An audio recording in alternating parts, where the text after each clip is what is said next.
在等關上之後，是你仍然逗留枕邊沒回頭，今天不需怕你走，在電話關上之後，但對白的撐你對我仍沒有，不光是你的指甲，能童真不過猜不透，抱着我親吻背後，就如木偶默然地放手，一雙眼已走，當初的承諾已腐朽，為何不走只因內疚，突然望透，情人其實已不擁有。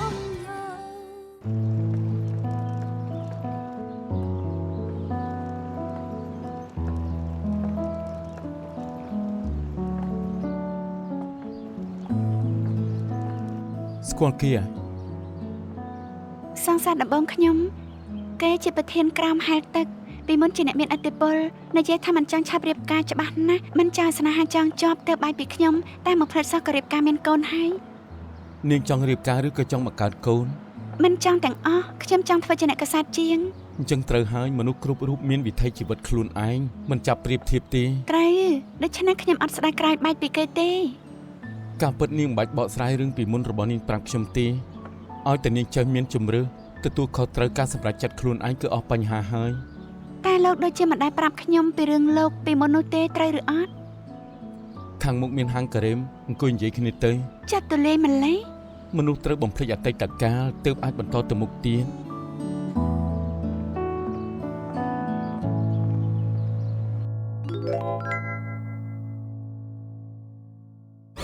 គឺនាងធ្វើឲ្យយើងបែកបាក់គ្រួសារ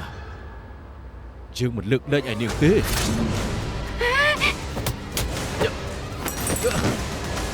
កុំផ្ដេសផ្ដាស់សេមគូចេញធាននាងធ្វើឲ្យយើងបែកបាក់គ្រួសារកុំស្មានតែបាត់ការចងចាំមិនទទួលខុសត្រូវណានាងគ្មានសំណាងអាចគេចផុតរាល់លើកនោះទេផាងផ្កាថ្ងៃនោះលោកជាអ្នកគប់អីយើងមិនលើកលែងឲ្យនាងទេនេះលោកធ្វើចិត្តអតិចៈខ្ញុំពិតជាមិនចង់ចាំលោកសោះឡើយយើងគឺលីឈីវតើខ្ញុំបានធ្វើអីទើបធ្វើឲ្យលោកបែកបាក់គ្រួសារនាងជាអ្នកកាសែតដែលគ្មានមនសិការដើម្បីតែសម្រេចបំណងប្រើគ្រប់ល្បិចកលកាលនោះជីវិតខ្ញុំធ្លាក់ដល់សូន្យដាក់ទុនត្រូវបរាជ័យជំពាក់បំណុលគេច្រើនតែក្នុងនាមជាកូនប្រុសដាច់ខាតមិនឲ្យប្រពន្ធកូនរងទុក្ខឡើយខ្ញុំមានតែខំតស៊ូពេលថ្ងៃរត់តាក់ស៊ីពេលយប់ធ្វើជាសន្តិសុខធ្វើការពីមុខរកលុយឲ្យបានច្រើនបន្តិចឆាប់សងបំណុលគេឲ្យរួចថ្ងៃក្រោយជាបរិះល្អទៀតជាមីកូនប្រុសខ្ញុំឆ្លាតខ្លាំងណាស់រៀនអនុវិទ្យាល័យយកបានពានរង្វាន់ធំពិតជាអស្ចារ្យមែនទែនមនុស្សខ្លាចល្បីជ្រូកខ្លាចធាត់មានគេច្រើនណាស់ចង់សម្ភាសគេនាងជាម្នាក់ក្នុងចំណោមនឹងទទួលបទសម្ភាសគឺជារឿងល្អនេះហៅថារឿងល្អត្រូវឲ្យមនុស្សដឹងកាន់តែច្រើនខ្ញុំច្បាស់ជាស្វាគមន៍ហើយព្រោះមនុស្សដឹងកាន់តែច្រើនកាន់តែមានកិត្យានុភាពស្មានមកដល់នាងសរសេរព័ត៌មានផ្សព្វផ្សាយរួចគ្រួសារខ្ញុំត្រូវព្រាត់ប្រាសនាងថា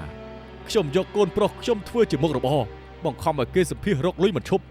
នាងដឹងថាមានមនុស្សប្រមាណអ្នកជឿលើព័ត៌មាននាងដែរទេប្រពន្ធខ្ញុំនាំកូនខ្ញុំចាក់ចោលខ្ញុំអូនសម្លាញ់អូនធ្វើអីនឹងបានហើយខ្ញុំនឹងកូនចាក់ឆ្អន់ហើយពួកខ្ញុំមិនអាចរងទុកជាមួយបងទៀតទេអូនសម្លាញ់កុំធ្វើអញ្ចឹងអីមានរឿងអីនិយាយគ្នាសិនទៅអូនសម្លាញ់អូនសម្លាញ់អូនសម្លាញ់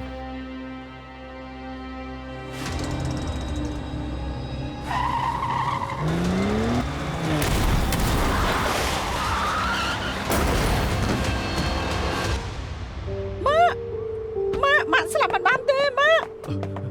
ប្រពន្ធសម្លាញ់ម៉ាក់ក្រោកឡើងម៉ាក់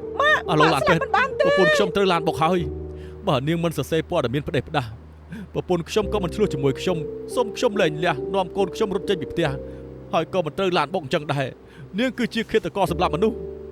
កុំធ្វើបាបគេស្អីក៏គេភ្លេចអស់ដែរលោកកុំចេះតែផ្ដិតរឿងបានទេរឿងដែលគេបានធ្វើមេឃដឹងដីដឹងខ្ញុំដឹង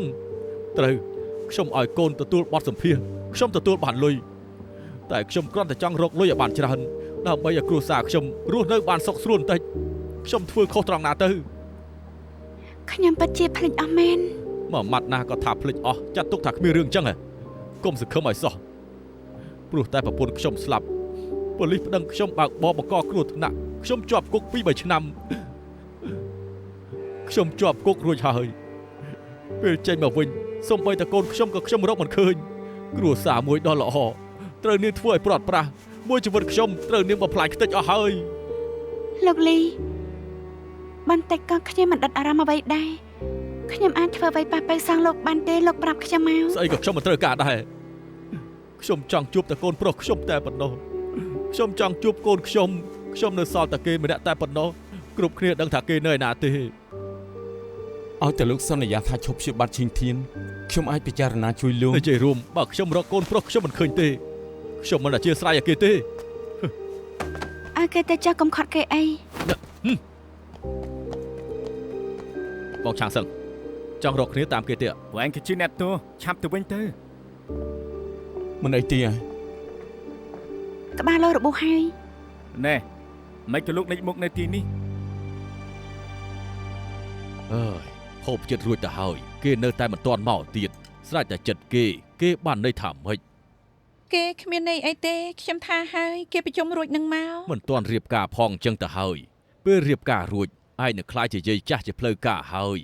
ដល់ពេលនោះគិតយ៉ាងម៉េចទៅអើ គ្មានរឿងអញ្ចឹងទេ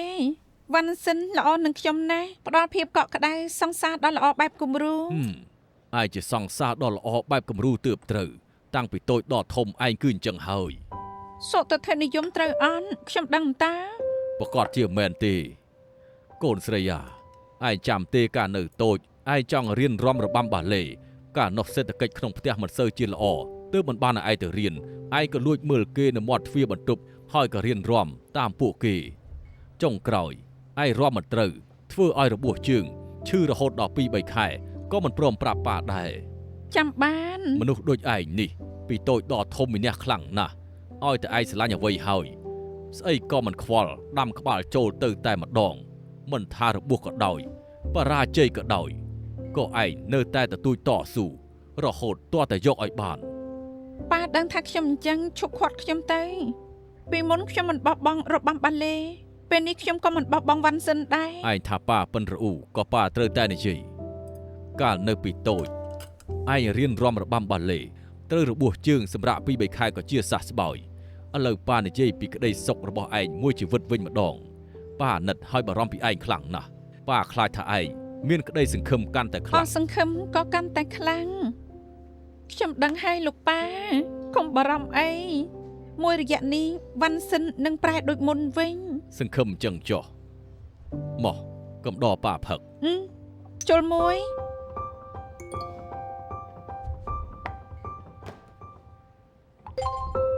សំទោរីឆលលើកក្រោយចាំញ៉ាំអីជាមួយលោកអ៊ំបន្តិចទៀតបងចាំនៅផ្ទះអូនការពិតតាំងពីនាងមកវិញព្រោះតែខ្ញុំបារម្ភពីនាងហើយនេះក៏ពឹងគេតាមមើលនាងរហូត អញ្ចឹងបានលើកមុនលោកទៅដល់សន្តាគារខាត់ខលនៃលៀនម្លេះ ព្រោះខលនេះសរសេរព័ត៌មានបង្ខូចខ្ញុំច្រើនណាស់ខ្ញុំយល់ថាគេនឹងចូលក្បែរនាង ខែក្រោយមិនចាំឲ្យលោកបារម្ភទេខ្ញុំនៅក្បែរគេចេះការពារគេហើយ បើលោកអាចធ្វើបានមិនបាច់ខ្ញុំចេញមុខទេខ្ញុំចង់ដាស់តឿនលោក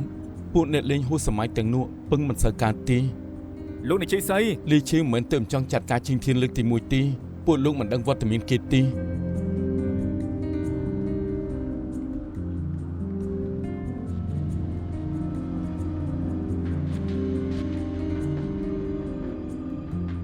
ខែនោះលោកក៏នៅដែរ កាលនោះខ្ញុំជាអ្នកបញ្ឆោតប៉ូលីសឲ្យទៅពួកលោកបានធ្វើអីខ្លះ កុំចឹងអី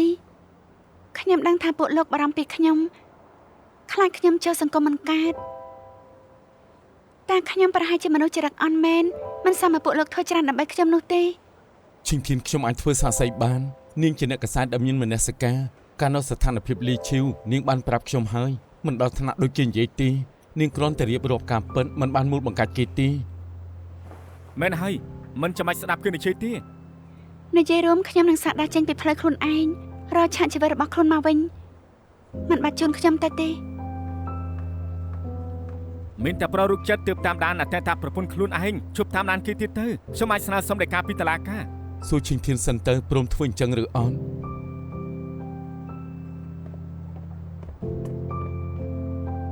អ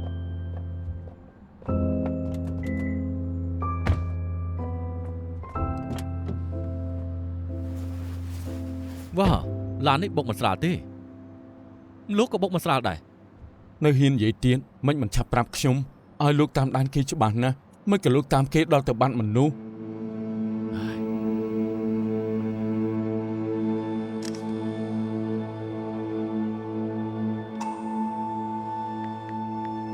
តាមបន្តទៀត ខ្ញុំធ្វើការលោកកុំបារម្ភអី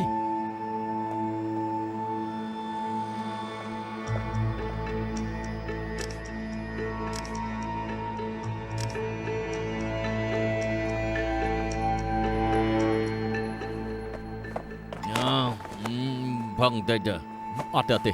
ផឹកម្ដងទៅប្រាប់ឲ្យថាមិនផឹកទេហេតុអីទៅចាក់វេះភ្នែកកាច់ម៉ែ បើខ្ញុំមិនស្រូតទៅទេជួយឈីងធានមិនបានឡើយ បើខ្ញុំរកទីតាំងឈិនធានចុងក្រោយមិនឃើញលោកពិតជាមិនទៅទាន់ទេយ៉ាងម៉េចឈិនធានមានភ័យដល់ទៅនឹកឃើញរឿងពីមុនដែរទេ អត់ទេតែគេត្រូវការពេលបន្សាបរឿងនឹង ខ្ញុំទាយថាលីឈឺមិនទាន់រំខានឈិនធានទៀតទេអញ្ចឹងខ្ញុំតាមដានបន្តទៀតទេ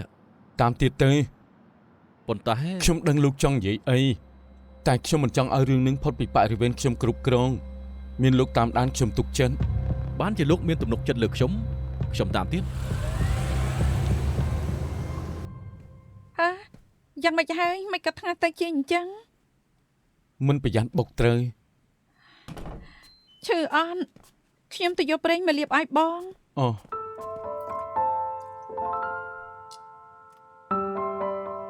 រីឆនការពិតថ្ងៃនេះឈិនធានមានគ្រោះថ្នាក់បងទៅជួយគេទៅខកណាត់ជាមួយអូនរបួសថ្ងាសពេលបងបើកឡានទៅមិនប្រយ័ត្នក៏បុកត្រូវ ចឹងឈិនធានមិនអីទេហ៎ គេមិនអីទេ ល្អហើយអញ្ចឹងស្មានថាខ្ញុំមិនសួរបងមិនប្រាប់ខ្ញុំថាមានរឿងអី ប៉ាអូនមានខឹងទេ គាត់ខ្លាចបងធ្វើបាបខ្ញុំ អូនច្បាស់ជាជួយនិយាយល្អឲ្យបងហើយក ុំមានលើក្រោយទៀតបងទៅងូតទឹកទៅខ្ញុំធ្វើមីឲ្យបងហូបណា បាទ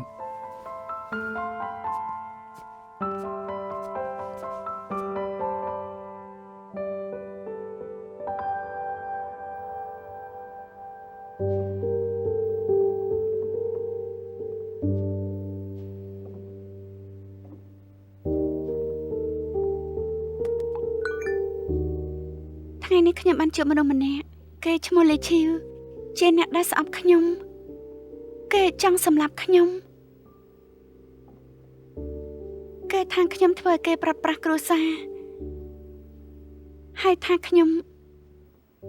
ជាអ្នកកសែតដែលដើម្បី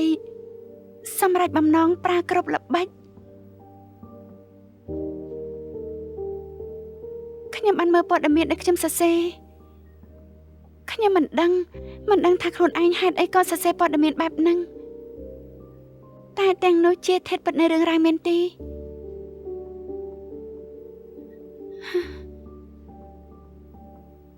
បើខ្ញុំពិតជាមនុស្សអាក្រក់មែន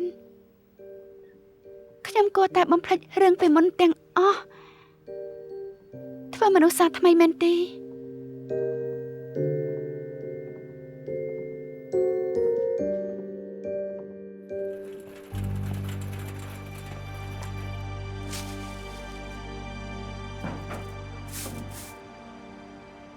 ប្រយ័ត្នផងដល់ស្ទួយខ្ញុំថ្លៃណាស់ឯងគ្មានលុយសងទេទៅសម្អាតខាងនោះទៅចង្ហៃ ពីមុនគឺខឹងនេះខ្លាំងណាស់ពេលនេះប្រមណានោះធ្វើខុសច្បាស់ណាស់ប៉ុន្តែគេមិនតបត គេមិនមែនមិនតបតទេគឺមិនហ៊ានតបតដើម្បីរក្សាការងារមានតែខំទ្រាំបើមិនមែនខ្ញុំធ្វើគេជាប់គុកប្រហែលជាគេពេលនេះមិនវេទនាចឹងទេ គេចាប់គុកមកពីគេធ្វើខុសគេទទួលខុសត្រូវសិតតែគេធ្វើខុសច្បាប់ទុកខ្លួនឯងជាវរៈនារីស្អីក៏ស្ពីតដាក់ខ្លួនណែមិត្តភ័ក្តិនឹងឆ្លើយតបចង់ដឹងអីសួរគេទៅពួកយើងខានតាក់ទងគ្នាយូរមកហើយខ្ញុំគិតថាពួកយើងរវល់ព្រោះតែជីវភាពរឿងខ្លួន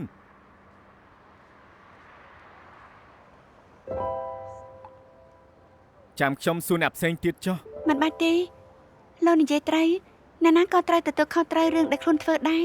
ខ្ញុំត្រូវគេពីនៃគ្មានមិត្តភ័ក្តិ កុំងាយបាត់បង់ឆន្ទៈអី រឿងច្បាស់ជាមានហេតុគ្មានសាច់ញាតិមិត្តភ័ក្តិក៏គ្មានដែរសុទ្ធតែជាបញ្ហាខ្ញុំខ្លួនឯង ប្រហែលជាខ្ញុំពីមុនជាមនុស្សអាក្រក់មែនក ុំចឹងអី ឈប់និយាយហើយខ្ញុំចង់ដើរម្នាក់ឯង ណែ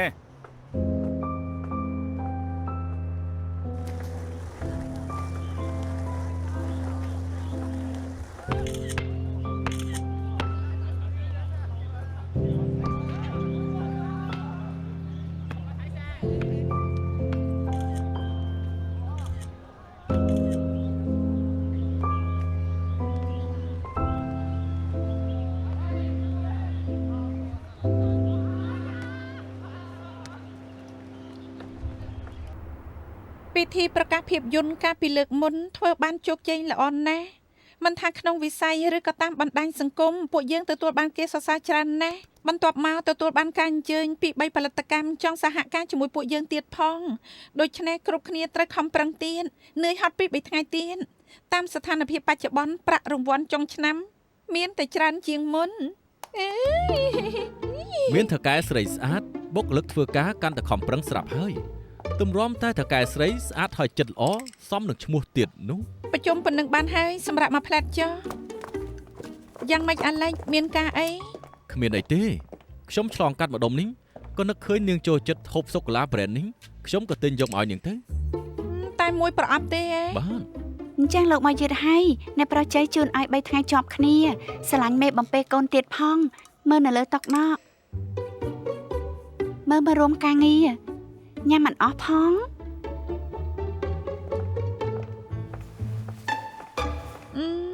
របស់ខ្ញុំជូនបងអនាម័យហើយប៉ុន្តែបានជាលោកជូនខ្ញុំយកទៅផ្ទះរក្សាទុកចុះអរគុណ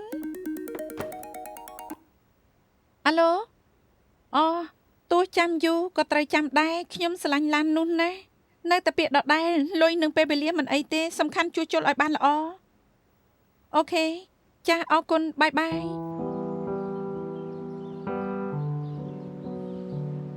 កម្មវិធីថ្មីពួកយើងត្រូវប្រកាសដណ្ដើមយកមនុស្សសំខាន់មានប្រតិកម្មមនុស្សដំបងធ្វើឲ្យគ្រប់គ្នាចាប់អារម្មណ៍បំផុតចាប់ផ្ដើមឲ្យបានល្អ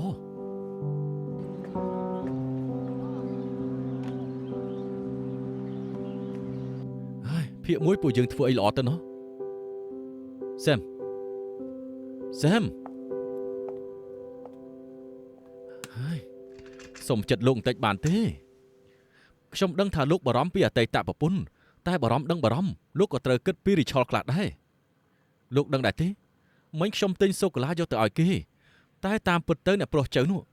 បានជូនស្ករសូកូឡាឲ្យគេ3ថ្ងៃជាប់គ្នាទៅហើយក្រុមហ៊ុនទាំងមូលម្នាក់បានមួយប្រអប់ទៀតផងយ៉ាងម៉េចលោកមានធំក្លិនគ្រោះថ្នាក់ដែរទេ លោកយល់ថារីឆលអាចត្រូវសូកូឡានោះងរុនទេ លោកកុំនឹងថឹងខ្លាំងពេកតាំងពីមង្គលការពួកលោកត្រូវបានពជាពេលអ្នកប្រុសចៅទុកដូចជាគ្មានលោកអញ្ចឹងគេខំប្រឹងខ្លាំងណាស់ មានន័យថាម៉េច ខ្ញុំក៏ជឿថារីឆលអាចប្រាចិត្តដែរខ្ញុំខ្លាចគេខាតបង់ណែមើលទៅថ្ងៃនោះខ្ញុំក៏នៅដែរនេះមិនមែនរូបថតគេថតតែ2នាក់ទេគឺអ្នកប្រុសចៅកាត់តថាមើលគេមានបំណងអី ពួកអ្នកមានអត់ការធ្វើមែនណោះ មិនខុសទេ ប្រុសអ្នកមានអាចធ្វើតាមចិត្ត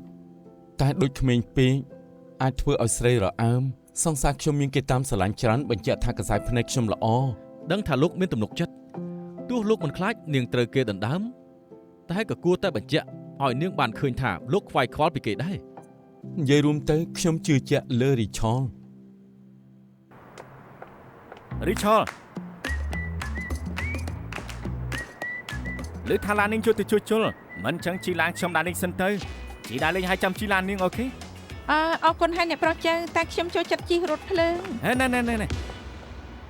ពេលទីប្រកាសលើកមុននាងប្រាប់ខ្ញុំសូម្បីតាបាយមួយពេលក៏មិនកំឡោះខ្ញុំហូបដែរឥឡូវមកព្រមទៅជាមួយខ្ញុំអាក្រក់ណាស់ទេ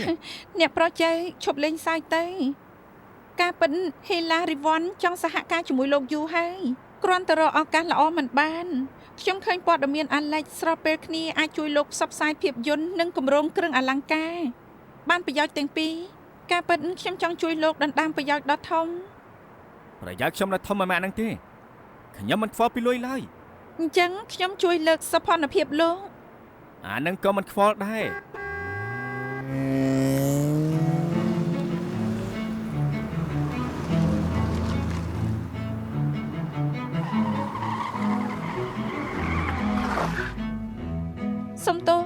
ខ្ញុំមកហើយលាសិនហើយ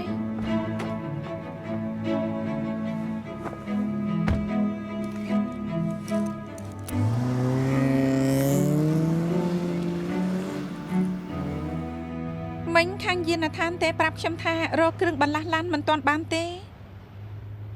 បងឲ្យលុយជាងវិន200នៅខាងយានដ្ឋានឲ្យគេផឹកតែឲ្យគេជួយទេប្រាប់អូន បងនឹងជាងឡានរួមគ្នាបោកខ្ញុំម៉េ មែនបងចង់ធ្វើឲ្យអូនភ្ញាក់ផ្អើល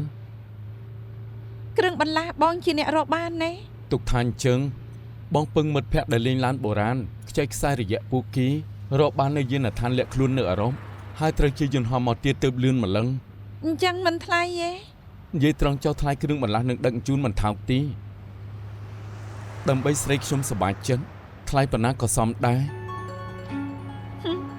គ្រាន់បើ ការពិតបងមិនសូវគាំទ្រអូនជីឡានដែលអាយុច្រើនជាងអូនទីតែបងឃើញអូនស្រឡាញ់ម្លឹងបងដឹងថាប្រាប់អូនមិនស្ដាប់ទេមានតែរកវិធីជាមួយអូនព្យាយាមពន្យាអាយុវា បងស្គាល់មនុស្សដូចខ្ញុំច្បាស់ណាស់ស្រឡាញ់អីមួយគឺស្រឡាញ់មួយជីវិតទោះយ៉ាងណាក៏ខ្ញុំមិនបោះបង់ឡើយ បងដឹង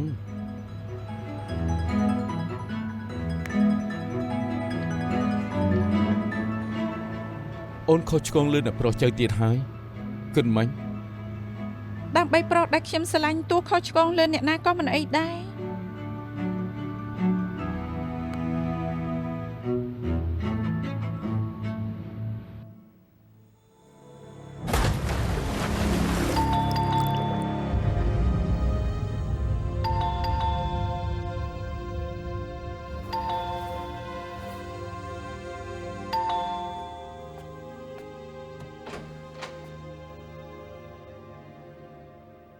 ក្រែងប្រាប់ថាកុំមករកខ្ញុំមី អូយអ្នក គេត្រូវលោកហើយ ខ្ញុំសាក់ឲ្យគៀបនឹងណា សុំទោសខ្ញុំយកតកកស្អំឲ្យលោក អើយធ្វើលេងទេអញ្ចឹងក៏ជឿដែរហ៎អើយដឹងថានាងមិនសប្បាយចិត្តតែនាងកិច្ចអញ្ចឹងមិនមែនជាវិធីទេ មុននេះនៅតារាងបារខ្ញុំឃើញសែមរេឆលនិងជើឈៀនមួយគ្រួសារសប្បាយចិត្ត នាងឃើញពួកគេសប្បាយចិត្តនាងកាន់តែមិនសប្បាយចិត្តមែនទេ ខ្ញុំចង់ថាខ្ញុំឃើញពួកគេដោយគ្រួសារតែមួយតែខ្ញុំដឹងការពិតពេលដែលនៅជាមួយអ្នកផ្ទះមានតម្លៃប៉ុណ្ណាកម្រប៉ុណ្ណាខ្ញុំមិនសប្បាយចិត្តព្រោះខ្ញុំខ្លួនឯងព័ត៌មានដែលខ្ញុំសរសេរធ្វើឲ្យលេឈីវត្រូវបែកបាក់គ្រួសារខ្ញុំទៅជាមេខ្លាំងបង្កគ្រោះ ឈប់ទៅបានតែជាតាមផ្លូវច្បាប់មានសម្ដីតាមខាងរបស់លាវឈីវគ្មានផុតតាំងអីបញ្ជាក់ថានាងបានធ្វើទេប្រយោជន៍សង្ស័យធ្លាក់លើចុងចោតនាងកុំឆាប់ទទួលជោគលឿនពេកណាទោះបីជាទទួលទោសក៏រកសាកសីស៊ូសិនដែរ ត្រូវហើយខ្ញុំគួរតែទៅរកសាក់សីមិនថាធេតុពិតយ៉ាងម៉េចខ្ញុំយល់ថាខ្ញុំគួរធ្វើអ្វីម្យ៉ាងឆាងសាំងជួយខ្ញុំរឿងមួយបានទេ លោកទាយមិនខុសទេក្រោយពេលឈិនធានចេញពីសួនទៅដល់សន្តាគារអត់ឃើញចេញមកវិញទេ អារម្មណ៍គេមិនល្អមែនទី ប្រហែលហើយប៉ុន្តែឆាងសឹងបានទៅរកគេក្រោយមកក៏ទៅហូបអីជាមួយគ្នានិយាយផងសើចផងមើលទៅមេធាវីនឹងមានវិធីជាមួយនឹងឈិនធាន លោកយល់ថាជីងឆាងសឹងចូលក្បែរជីងធានមានគោលបំណងអី រឿងហ្នឹងខ្ញុំពិតជាមិនដឹងពិតមែនតែខ្ញុំសើបជីងឆាងសឹងរួចហើយមុនពេលឈិនធានបាត់ខ្លួនគេរៀននៅអូស្ត្រាលីពួកគេគ្មានទំនាក់ទំនងអីទេពួកគេស្គាល់គ្នាប្រហែលជាចៃដន្យតែប៉ុណ្ណោះ នៅស៊ើបដឹងអីទៀត ព័ត៌មានដែលលោកត្រូវការនៅក្នុងនឹងទាំងអស់ម្នាក់នោះដូចឈ្មោះដូតកុលហើយពេលនេះនៅយានធានជឺ រកឃើញដានស្នាមលីចេមិញហើយពេលនេះខ្ញុំស្រូតទៅអាស័យដ្ឋានផ្សាយឲ្យលោក ឆាងសាំងក៏រកឃើញដែរខ្ញុំតែឥឡូវនេះ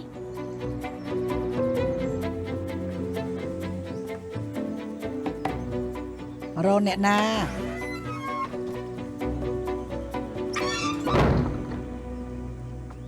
ខាងមុខនោះគឺផ្ទះខ្ញុំហើយ លោកយាយ អាមីង អាមីងអាមីងអាមីងកុំរត់គឺប៉ាណាកុំរត់គឺប៉ា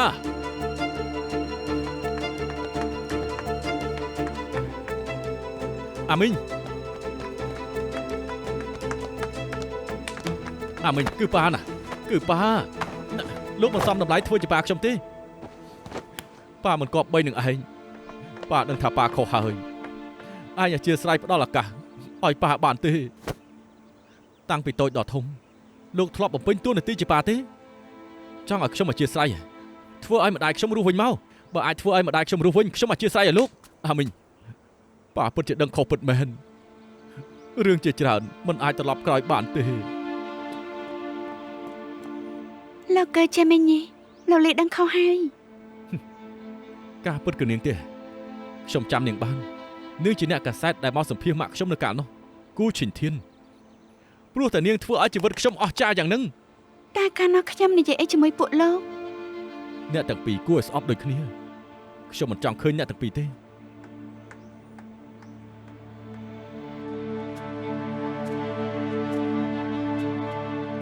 នៅតែមិនច្បាស់ហ៎ ធ្លាប់មានគេថាខ្ញុំជាអ្នកកាសែតមានមនសិការដែលស្មោះត្រង់ខំធ្វើការខ្ញុំគិតថាអ្នកណាក៏ចូលចិត្តស្ដាប់ពាក្យពីរោះដែរខ្ញុំបែរជាជឿខ្ញុំស្មានតែខ្លួនឯងជាមនុស្សត្រឹមត្រូវមែន នាងជាមនុស្សល្អគេនិយាយថាម៉េចនាងមិនបាច់ខ្វល់ទេខ្ញុំជាអ្នកដែលស្គាល់នាងច្បាស់ត្បិតសម្ភារលីជាមីងមិនមែនខ្ញុំជាមួយនាងតែនាងបានប្រាប់ខ្ញុំថាការសម្ភារនោះគឺធ្វើឲ្យនាងជ្រួតជ្រាបណាស់នាងថាធ្វើជាម្ដាយនាងក៏អាណិតគ្រួសារនឹងដែរថែមទាំងថាចង់ឲ្យកូនកូនទាំងអស់មានអនាគតដ៏ល្អនិងកុមារភាពដែលមានក្តីសុខ ខ្ញុំនិយាយអីខ្លះទៀតម៉ែក៏លោកមិនដែលប្រាប់ខ្ញុំ ត្បិតពួកយើងជាប្តីប្រពន្ធតែរឿងក្នុងការងារនាងមិនប្រាប់ខ្ញុំគ្រប់រឿងទេរឿងនឹងខ្ញុំប៊ីទៅភ្លេចទៅហើយកុំតែជួបលីឈឺទេទើបខ្ញុំនឹកឃើញខ្ញុំគិតថានាងមើលខ្លឹមសារក្នុងនឹងទៅប្រហែលជាដឹងការនោះខ្លួនឯងកំពុងធ្វើអី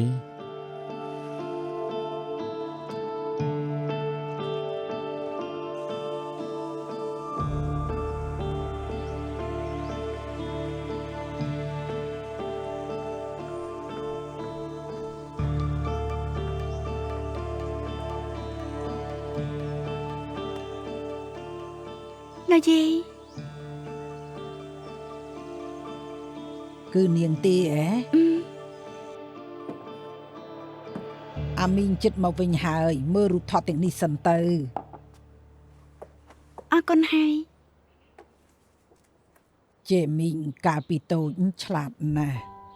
តែគេរៀងស្ងាត់ស្ងៀមគេចូលចិត្តធ្វើរបស់លេងខ្ញុំមិនដឹងថាគេកំពុងធ្វើអីទេមិនដឹងឬមួយមកពីស្ថានភាពក្នុងផ្ទះមិនល្អខ្លាចមិត្តរួមថ្នាក់សើច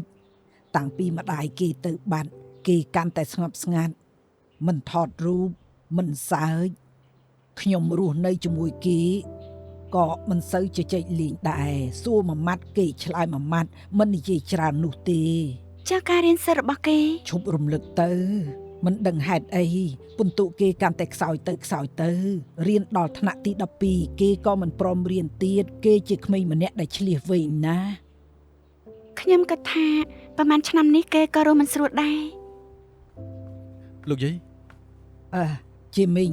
និយាយគ្នាទៅ អធិស្ឋាន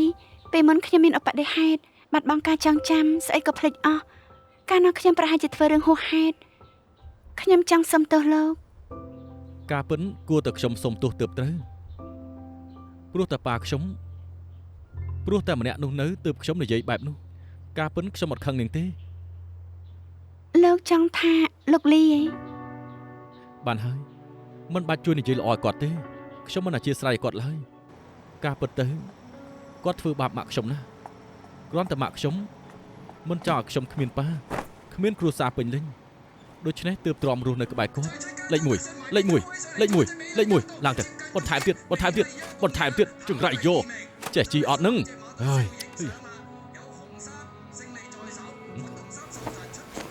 សភៅចូលចិត្តសភៅណាស់មែនទេហ៎ ចង់ឲ្យប៉ាចាញ់មែនទេអាល្អិតឯងនេះនាំទុកដល់យើងហើយចង់ឲ្យប៉ាចាញ់មួយជីវិតមែនទេចាញ់អស់មួយជីវិតហ៎អាល្អិតហ៎ល្មមបានហើយណាបងចាញ់លបែងពាក់ព័ន្ធអីនឹងកូនមួយថ្ងៃដឹងតែលេងលបែងស្រីចង្រៃយើងធ្វើអីនាងកុំមកចេះមើលតែកូនឲ្យល្អទៅបើយើងមិនចេញទៅរកលុយម្ដាយកូនឯងទាំងពីរនាក់បានស្អីស៊ីទៅទើសដៃទើសជើងមែនទែនបើឲ្យយើងឈ្នះតែម្ដងមិនចាំបាច់ខ្វល់អីទៀតទេបើបងក្រនបាមិនក៏ត្រូវគេបិទរូបតាមទាបំណុលចង់ឈឺសាច់មែនទេអបមារាល់ការប្រកួតមាន44ក្បាលគណនីអត្រាដែលចាក់ត្រូវ48លាន22ម៉ឺនហើយនឹង1ភាគ8544ពិបាកជាងត្រូវឆ្នោតទៅទៀតហើយដឹងថាឆ្នោតពិបាកចាក់ត្រូវស្អីដែរទេអត្រាដែលត្រូវឆ្នោតគឺ1ភាគ14លានគ្រាន់បើណាស់ធ្វើរឹកឯងអស់ចាណាស់មែនទេបើយើងមិនចេញទៅរកលុយតែម្នាក់ឯងចិញ្ចឹមមនុស្សចោលមកសៀតដូចជាពីរនាក់ឯងស្អីក៏ពីរនាក់ឯងបានស៊ីដែរបានតែយំស្អីយំដល់យើងសួយទៅហើយយើងទៅកន្លែងចាក់ហើយវើយអ្នកម៉ា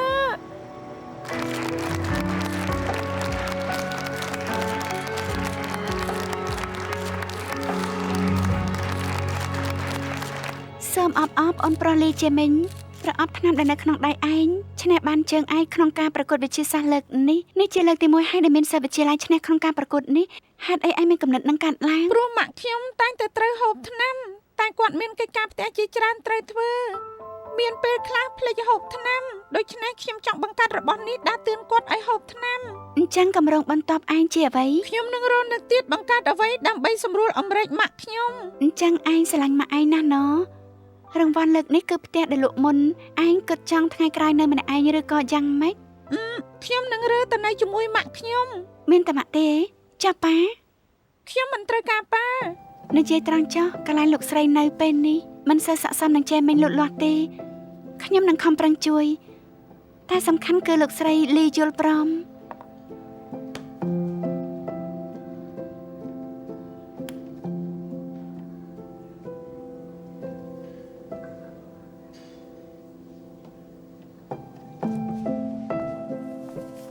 អាមីង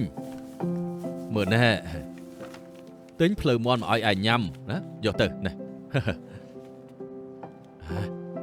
អាមីងគ្រាន់បើវើយ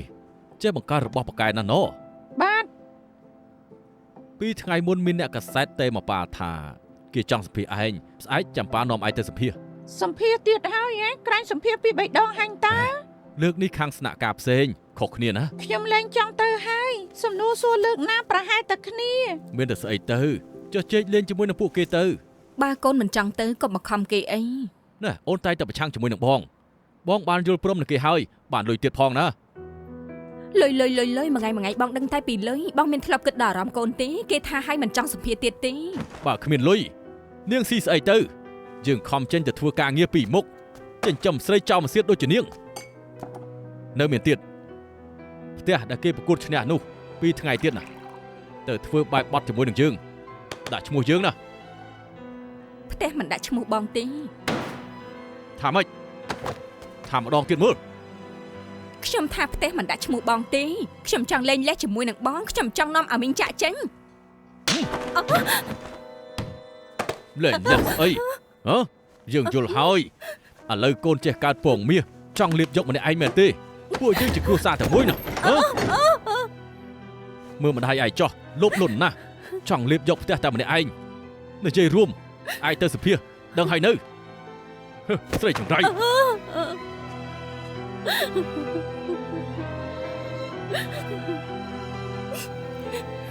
អាឡូអ្នកនាងគូអាចជួយខ្ញុំបានមែនទេ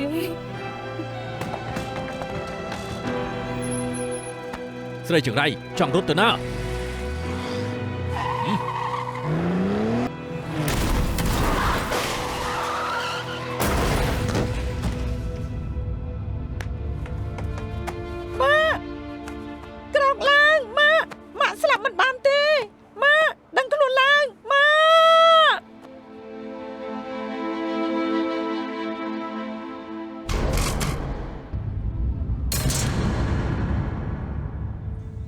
ពេលលេឆេនិយាយទាំងស្រុង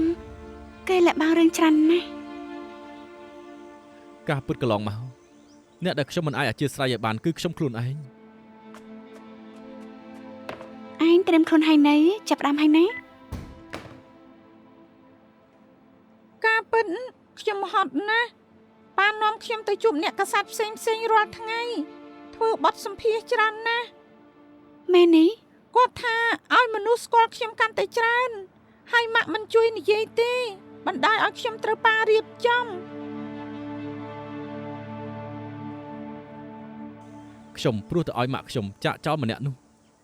ដូច្នេះទើបនិយាយបែបនោះឲ្យនាងជួយម្ដាយខ្ញុំលទ្ធផលបង្កឡើងក្រោយពេល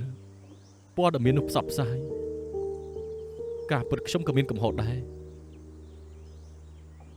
បើកាលនោះខ្ញុំមិនប្រាប់នាងបែបនោះទេខ្ញុំគិតថាម៉ាក់ខ្ញុំគ្មានភាពក្លាហានចោលម្នាក់នោះទេព្រោះតែទេពកោសល្យដូចជាខ្ញុំនេះទើបម្នាក់នោះយកខ្ញុំធ្វើជារបរមិនអញ្ចឹងទេម៉ាក់ខ្ញុំក៏មិននាំខ្ញុំចាក់ចេញដែរហើយគាត់ក៏មិនត្រូវឡានបុកស្លាប់ខ្ញុំយល់ថាខ្ញុំនាំទុកដល់គាត់ខ្ញុំយល់ថាមកពីខ្ញុំ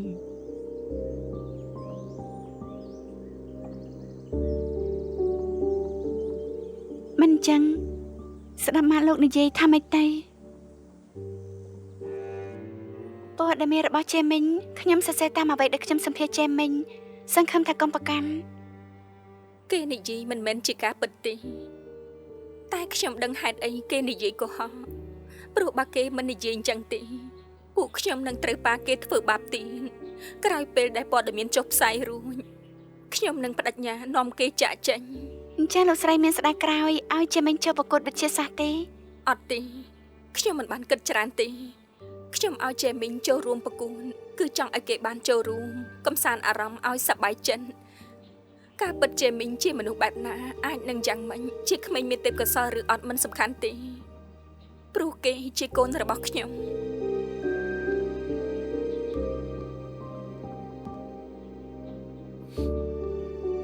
ខ្ញុំចង់ជួបម្នាក់នោះ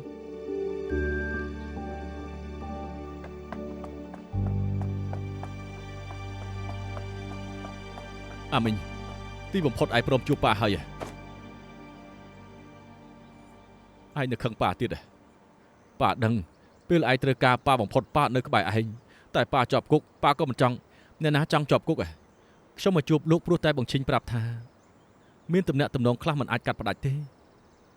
ជាពិសេសគឺសាច់ញាតិមិនអាចឲ្យខ្លួនមានឱកាសស្ដាយក្រោយឯងនិយាយបានន័យថាម៉េច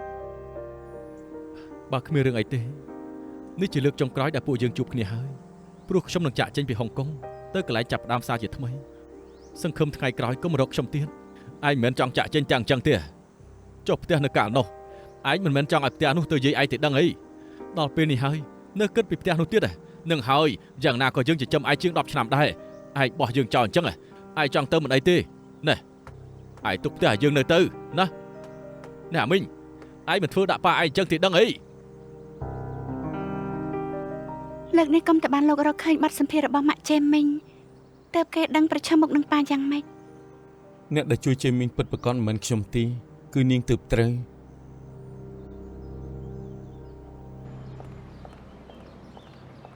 ម៉ាក់កុំព្រួយអី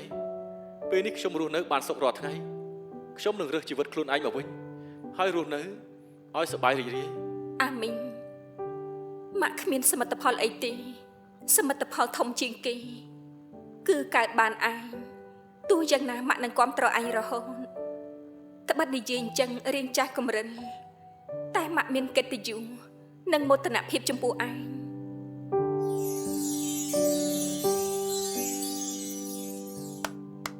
ល្អណាស់សែមលោកបកកែពិតមែនភាគទី1ល្អបែបនេះប៉ាខ្ញុំច្បាស់ជាពេញចិត្ត មានគេចេះឲ្យតម្លៃគឺល្អហើយ ល្អអ្វីនៅសល់បកគលឲ្យលោកលាសិនហើយ អូខេ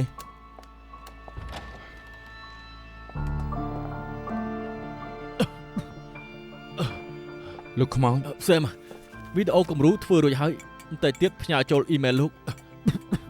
លោកឈឺយូរហើយមិនក៏មិនទៅរកពេទ្យមិនបាច់ធ្វើពុតជាសកម្មនៅមុខខ្ញុំទេខ្ញុំស្គាល់លោកច្បាស់ និយាយអញ្ចឹងផងអញ្ចឹងឈីងធានអ៊ីធាននោះអីខ្ញុំលេខខ្វល់ប៉ុណ្ណឹងចុះ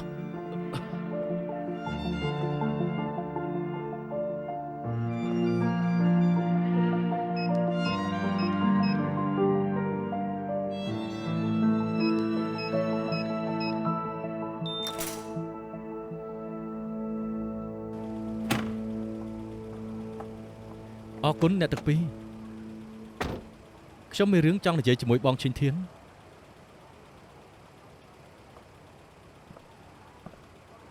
អរគុណបងជួយខ្ញុំឲ្យផុតពីសមោលធ្វើឲ្យជីវិតខ្ញុំប្រែជាមានពន្លឺ ឃើញអញផ្ដាំសារជាថ្មីខ្ញុំសប្បាយចិត្តជំនួស ខ្ញុំចង់សួរគាត់ជាប្តីបងមែនទេ ពីមុនមែនអញស្គាល់គេ ខ្ញុំដឹងបងបាត់ការចងចាំភ្លេចរឿងពីមុនអស់ទៅហើយតែខ្ញុំចាំបានកាលនោះបងជជែកជាមួយនឹងម៉ាក់ខ្ញុំបងថាមនុស្សស្រីមិនគួរឲ្យចំណងស្នេហ៍ចងជាប់ទេបងថាចង់លែងលះបងថារឿងទាំងអស់សុទ្ធតែអាចប្រែប្តីបងលែងជាម្នាក់ដែលបងស្គាល់ទៀតហើយមានរឿងជាច្រើនលាក់នឹងបង បងនិយាយអញ្ចឹងមែននេះ ភ្នែកបងមានទឹកភ្នែកហើយថាខ្លាចគាត់ណា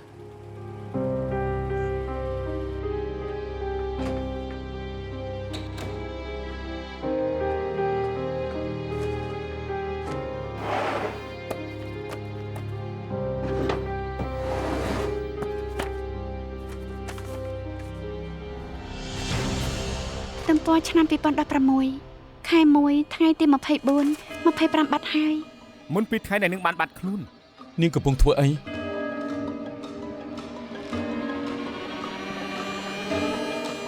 ហេតុអីកំណត់ហេតុខ្ញុំតំបន់នេះនៅនឹងលោក 身邊的你，猶如回憶內當初的你，怎可捨棄？總有軌跡必須一起。回眸來身邊的你，就算昨日再沒道理，望向我不想抽離，完全不覺有天別離。認識你，再遇到你，不需天天再力疲。終於